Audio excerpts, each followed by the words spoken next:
Captain Lilpaw couldn't keep her tail from wagging as they zoomed in on the port. Ashen Duct was a well-named spaceport, stolen from the Regrin Cooperation some 100 years ago as they fell into bankruptcy. Its proper name was Station 98237, Cruel Space Adjacent. But they called it Ashen Duct because troublemakers were reduced down by the sheer amount of over-enthusiastic laser fire until the only thing left was the ash in the ducts. Of course, it's a pirate station, so troublemakers are those who are stupid enough to damage the station itself, and that's about it. Of course, it's a pirate station, meaning there's always at least a few hilariously stupid people getting lit up by the guards. They were considered part of the local entertainment. "Captain, we have our landing permissions. We've got a dock and are heading to it," Hani says from nearby, and she nods. Most of her command crew are either multi-limbed species or non-limbed species. They can either press all the buttons or pay massive attention to when they need to press that one all-important button. The ship goes in smoothly, and she nods before Hani goes through all the docking sequences, flipping each of the switches in order with her 6 arms faster than most other races could. As a BIH 1/100-11, her sensory antennae were so sensitive that the little lights on the panel were nothing but a redundancy, as she could straight up pick out the electromagnetic currents running beneath them. If she wasn't so dim as to be unquestioning of her captain, then by species alone she'd be in engineering and working on sniffing out the tiny bits of wear and tear that naturally builds up over time in any electronic system. "Good. Lock us in nice and tight while I get myself and my team ready," she says before turning on the speakers all over the ship. "Shifts 4 through 8 are allowed to do whatever so long as they're back in 12 hours. Shifts 9 and 10 are on resupply duty, and the rest are to hold down the ship. Standard port plan unless you're part of my little getaway, which means get your weapons on and check them 3 times each." She orders the ship and cuts off the two-way as nearly half the ship starts cheering about how it's their turn to have fun. "All right, girls, I'm a comm call away if you need me," Lilpaw says as she rises up from her laying position in the command couch and quickly pads out of the room. "Enjoy the date, Captain," Jingay chirps out as the limbless woman shakes the tip of her tail at her with a huge smile. The TRC 1/100-4 would be almost threatening, shaking the axiom-infused rattle at the tip of her tail at her, but the woman's too dim to actually use it properly. If she had grown up in primitivism, she'd have died as a child. Deep Crag Nagasha have a fairly harsh homeworld. "I will," she says. There's no real point getting angry at the living answering machine whose name literally translates to kinda stupid in an older Nagasha language. Captain?" Jingay begins before she can properly leave the bridge. "Yes? It's my turn with Brent next, right? I just wanted to make sure things weren't shifted around again. It kept happening when I was married and I never even really met him before I was recruited." Jingay asks, and despite herself, Lilpaw feels a twist of pity. "You're next. Unless he gets hurt for some reason, you're going to have a good night with him?" She promises, and the snake woman's smile is enormous as she hisses in anticipation. She'll have to speak to Miles, make sure he doesn't get cold feet. She leaves the ecstatic snake woman to her fantasies and quickly pads her way through her ship. The forward airlock is where she and the team are leaving from. The girls on the supply run are using the rear airlock, closer to the storage bays. She cannot keep the leer off her face as the door to the forward airlock opens. 10 men in different levels of armor mixed and matched with rugged casual wear and a massive amount of weapons. The big, stompy black boots were universal, although the knives strapped to a lot of them were not. All in all, they looked like they walked out of a cheesy, beefcake-filled action movie. They all had at least a pistol on them, with Brent, her boy, having his gigantic long-range rifle on his back and a bandolier of massive ammunition for it. With that, he could reach out and kill just about anyone in the station from anywhere in the station. His favored pistol was tucked near his heart, and his Service 1 was strapped to his thigh. His jacket and loose pants give him an air of both mystery and danger, with the sheer amount of obvious ordnance tied to him. Ryu was testing out the edge of a long, curved sword while Lu smiled nastily at him with his shining hook-ended swords. The two had apparently gotten into a cultural pissing contest that had stopped just short of someone getting stabbed, and from the look of both of them, neither was backing down. The fact that each also had what were called shotguns slung over their backs with a belt of ammo on made them excellent opposites. Actually, considering they were both wearing identical outfits, but for the swords, made it a very strange case in opposites. Armored vests to show off the incredible definition in their smaller frames, loose pants tucked into the boots with pockets full of chemical explosives, and a knife in each boot. The pistol on their thighs completed the image. Sai has dressed himself in smartly cut and colorful dark blue and green robes that poorly conceal numerous weapons that are so badly hidden they draw attention away from the pistol and knife in his sash. A common trick among pirates. He catches on quick. Around his head is a white wrapping that seems both religious and exotic, especially the brightly flashing gemstone which will grab most, if not all, the attention on him. Very clever, the knife and pistol are practically invisible now, and she can also make out a little bit of armor poking out from underneath. A helmet. He's hiding armor under that big flashy target. Brilliant. Marcus is the most obviously armored, with a full set of bronzed ablative plating minus a helmet, and has both a primitive shield of enormous size and with a large V on it, and a spear in addition to his pistol and knives.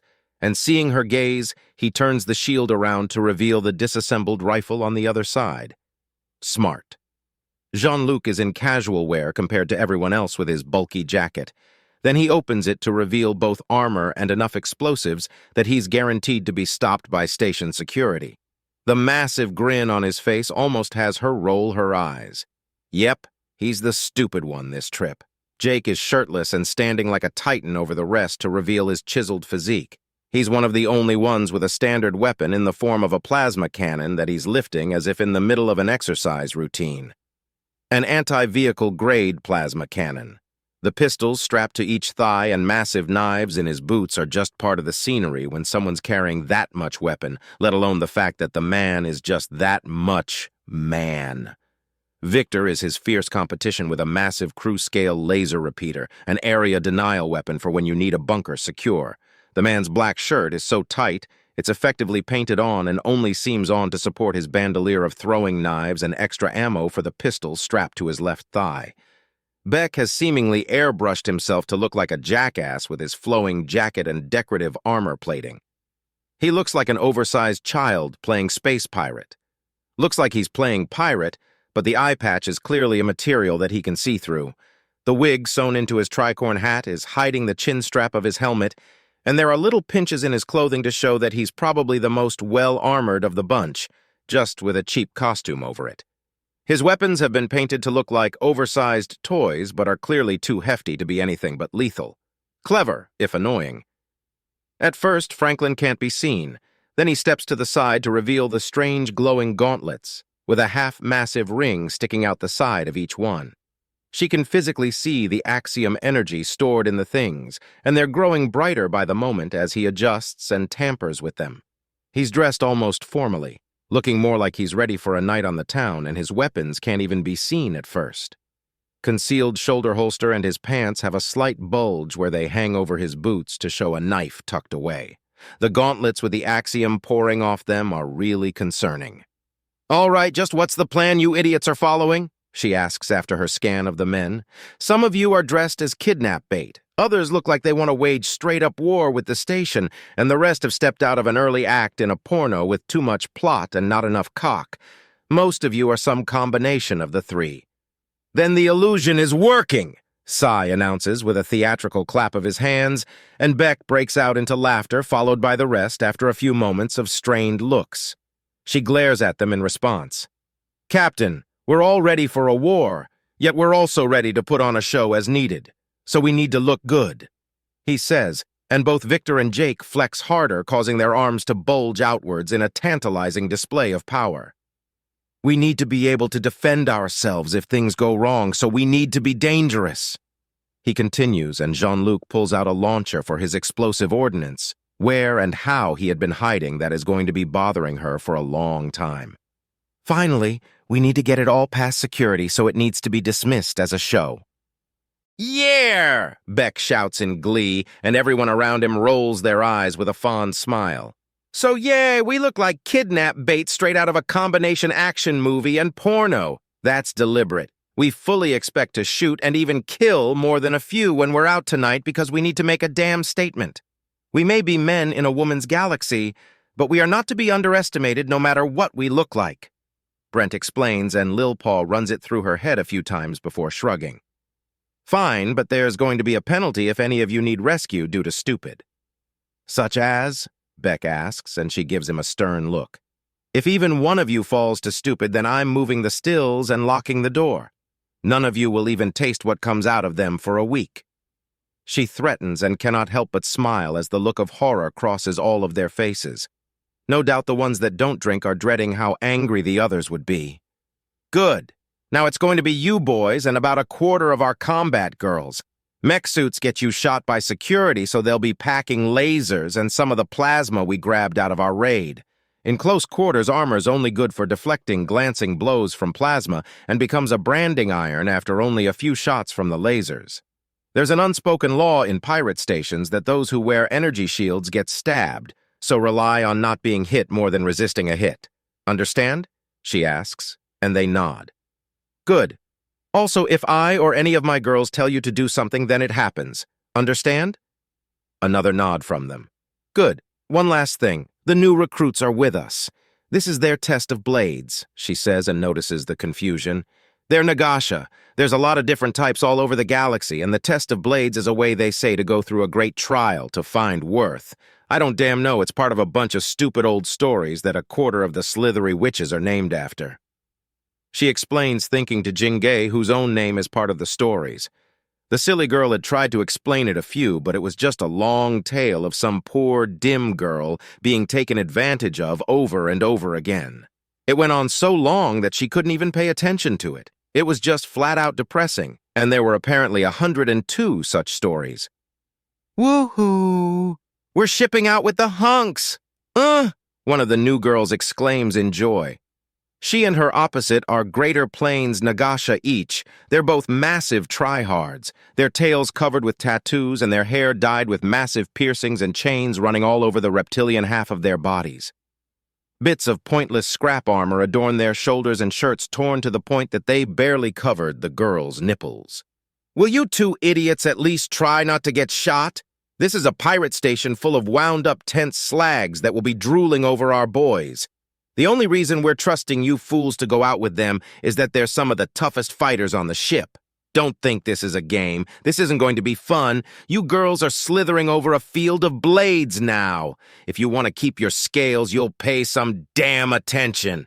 Jin, the second in assault on the ship, hisses at them.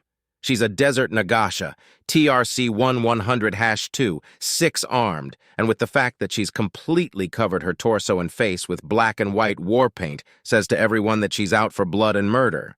That she's got a pair of plasma swords, a laser cannon, and 2 plasma pistols holstered around her waist, says that she's clearly ready to fight and kill the entire station on her own. Generally, a Desert Nagasha's mood can be judged by their paint. The more of it there is, the less room they have for jokes and messing about. The only level higher would be the painting of her arms as well, which would mean that she's genocidically serious rather than merely homicidally serious.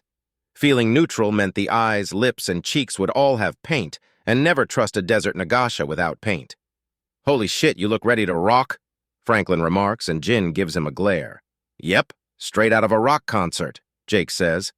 I'm not sure what the paint means, but it looks like you're ready to either wipe out the station on your own or pull out an instrument and get into a literal battle of the bands. Jin slowly slithers up to the large, darker skin man and grabs him by the belt to heft him upwards. I am showing naught but focus. I have neither time nor inclination to entertain stupidity. If any of you end up taken, I will kill everything in my path to get you back. You want to avoid a bloodbath? Then you will not allow yourself to be taken. Understand? Understood. The men state as one, and she nods. She examines them all closely and nods. Hidden armor and a full armory worth of weapons, good, she says, then looks back at Jake, who she's still holding up by his belt. You will be joining me in my quarters tonight, she straight up tells the big man. I'm a-gonna make you sweat off that makeup in ways you'll be bragging about for years. Sweat? Nagasha don't sweat, she says. Good time as any to learn, he remarks, and there's a slight quirk of her lip. She sets him down calmly and nods. We're ready. Janet, Lisa, you follow me at all times and offer fire support no matter what. If I point my weapons at someone, then you need to be ready to kill them. You got it, boss lady, Janet cheers. Lasers hot and ready to burn, Lisa adds. It's all Jinn can do to not grab their weapons from them and start beating them over the head with them. They'll learn or they'll die. All right, ladies, gentlemen, we going in? Agenda orders before padding to the final few airlock doors, and all but one hiss open as the tiny spot between both major airlocks fills with a touch of atmosphere. Barely enough for privacy. The rest of the security is stationed on the way to the meeting place. We are not screwing this up. Holy crap, are we among pirates or more military? Jake asks himself, and Franklin audibly snorts in amusement. More than half all pirates ever are former military, be it in the galaxy or on the high seas. He notes as he draws a large amount of axiom out of the air and molding it into power that lifts him off the ground. Hey, finally got it! He exclaims happily as he pulls out a pen and notepad and quickly starts writing down the details of whatever the hell he had just done. Oh God, he can fly now! Nowhere is safe. Victor notes, and Franklin lets out a bark of laughter. Keep low. Flying when every girl's got an itchy trigger finger makes you nothing more than a target, Jin remarks with a glare at him. Yes, it is intriguing. Yes, the possibilities are immense, and flight is considered a very difficult thing to do outside of very specific axiom disciplines, but that's for later. Now is time for wariness and battle. Just a quick reminder, we've got half our security at intervals between here and Jen's Bar and Bargain, our meeting place with the other captains. The other half is already there. They're part of the crowd until we need help. Then there are backup shooting the enemy in the back. Understand? Ma'am, yes, ma'am, the men say as one, and Jin nods as Agenda groans in frustration. Good, now, Captain, we're ready, she says, and Agenda nods. A command to her implant, and the airlock fully opens. Without a word, she leads them through the mobile tunnel that had been maneuvered to link up with the ship proper. Short of a fancy docking platform with atmospheric shields, these umbilical airlocks were the best bet. Certainly easier than trying to get every whack job inventor in the galaxy to try and stick to standard models for airlocks, or somehow keep a station's power running below standard scanning frequencies with dozens of docking platforms. Legit places could ramp the power up. Ashen Duct had to at least pretend to be hiding. Sweet! Come to Mama! A random pirate yells the moment she and her group slip into the station proper. Pay up! One of the men says, and she glances back in time to see Beck pass Marcus a credit disc. Allah be blessed, not even 5 seconds! Beck mutters before patting his outfit down to check his obviously hidden weapons. Kenneth, we're moving, gents, Brent orders as he takes the lead with a thumb tucked into his belt and a clear swagger in his step. Are those men? Hey, girls, there's an entire troop of guys. Holy crap, where did they come from? The questions and questing of the station start out fast and like a wave crash through the station, and soon there's a thick crowd.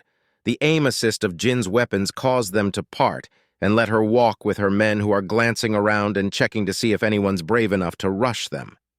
She leads them through the station with the absurdly pissed-off-looking Jin scaring away most of the crowd, with the men conversing in what sounds like 3 different languages from their homeworld. Either that, or they had a widely used language that didn't so much adapt to other foreign languages as outright mug them for spare expressions. There's a shout behind her, and she turns to see Franklin seem to mime out fighting something before the axiom around him crackles and runs down both him and a figure that he's pushing back. It takes a moment for it to connect exactly what's going on before a stronger burst of energy from Franklin knocks out the figure and he lets her drop. The moment she's out of contact with him, she's completely invisible again. BRC 1100-4.2. Jin notes calmly as she has her heavy plasma pointed right where she dropped. Since when the hell do the races have decimal points? Franklin demands. When there's a stable subspecies, the 4.1s can use the axiom in their skin to look like anyone else. The 4.2s are invisible by default and require concentration to turn visible. They're called cloaken. Shapeshifters and spies, got it. How'd you know Frank? Miles demands Franklin, who grins. I'm pretty sure I rate adept at this point. She stood out like a flare, he says before holding out his hand palm towards the downed cloaken. Lightning pours from it to wrap around the invisible form, both bringing it to visibility and raising it in the air. I take it invisible clothing isn't widely produced, he says, bushing a few outlined feathers to the side in curiosity as he examines the form. It's expensive, Agenda says as Franklin levitates the naked form writhed in lightning upwards. She's not twitching and there's no smoke, so it's probably just a light show he's using to scare of further attempts. Either that or he's discovering new fetishes. Not her business. That nerd is not her man, and she does not care who he sticks it in, so long as the crew doesn't break out into violence about it. If the entertainment is finished, Jin asks, in a tone cold enough that if she had any training as an adept, she'd have frosted the deck plating beneath them. Yeah, just need to take some notes, Franklin mutters as he puts his pad in the hand holding up the cloakin and starts scribbling into it. Take her with you and do it at the bar, Brent orders, and Franklin tucks the pen behind his ear and slips the notepad away before nodding. If you boys are done? Agenda asks and nearly scowls at the salute thrown at her. We're moving! She orders and begins moving again, the aim assist of Jin's weapons causing the ever-growing crowd to part until a heavily armed and armored security officer stomps up to them in a full-on dark gray power suit. The words "Ashen Duct" in white under a black marking of a tiny doodle of the station are emblazoned on her shoulder pads. This station isn't a flesh market, not for men. We don't need that kind of heat, Lil Paw. They're under orders to straight up kill anyone that tries to take them. They're part of my crew and part of a deal I'm about to make. It's not a flesh trade. I've found the deal of a lifetime, and it's one you can only take once, but others can get it too. I intend to milk some favors out of other captains I'm meeting in Jen's bar and bargain. The fuck is it called that for anyways? One of the men, Lou, she guesses, asks just loud enough to be heard. It's a bar where every booth has privacy screens, meaning it's perfect for making deals. The security guard replies, clearly trying to look good for the men that can't even see her through the suit of power armor. We're moving again. Enough distractions. The fuck are you bringing her for? Jake asks Franklin even as they start moving. Fucking invisibility, dude, he says before grinning, and we'll have stealth on a level that the predator will shit his pants. He continues in a human language that is only understood by the men around him who cackle and grin at the suggestion. The brassy bong of a head running straight into Marcus's large domed shield causes everyone to turn and see a tiny woman with bright green skin and long black hair lying down dazed on the floor. What just happened? Agenda demands even as Jin groans into three of her hands. The retarded BMO 1100-7 made a dash for the men and collided with Marcus's shield. No, he didn't deflect her. He didn't even see her before she knocked herself further into mental weakness. Is this normal? What the hell? Marcus demands as Brent grabs the tiny green-skinned woman by the belt of her pants and tosses her to one of the watching crowd. He then tosses over a credit disc to the woman who caught her. Drag her to a doctor or at least someplace safe. He orders the woman, who nods. Yes, this is normal. Gobes are always like that. They don't consider things, they just rush in at a full sprint and expect it to work out. Them and Cobes and Slobes are problems the galaxy over, more vermin than actual people. Jin explains as she glares at the green pest being dragged away. Unlike actual vermin, they couldn't just be fumigated, trapped, or thrown out an airlock. They were people, and that made it all the more aggravating. Okay, that's it. I'm done. Girls fall in and make a path. Agenda barks and pulses of plasma and red laser beams launch into the air with the tinge of ozone causing a good chunk of the crowd to part as the security moves in. We're moving, she commands, which brings the attention of the men back down. They'd been looking up towards where the laser and plasma fire had gone. So the plasma unravels that fast? Brent asks in surprise. The sheer short range of the weapons was baffling. Yes, the plasma guns were said to be short-ranged, but the blasts had dissipated maybe 3 to 4 stories up, 5 at most. Their lasers can't compete with thermal bloom either, Jake notes as he rolls his shoulders. He'd looked up in time to see a few flares along the laser beams, which killed all its power to the point that it acted more like a bright laser pointer at the ceiling some 10 stories up. That just means we've got the range, my friends. But the first idiot to get cocky will likely get his shot off. Victor adds himself, and Agenda just shakes her head. She needs to learn their language, whatever it's called.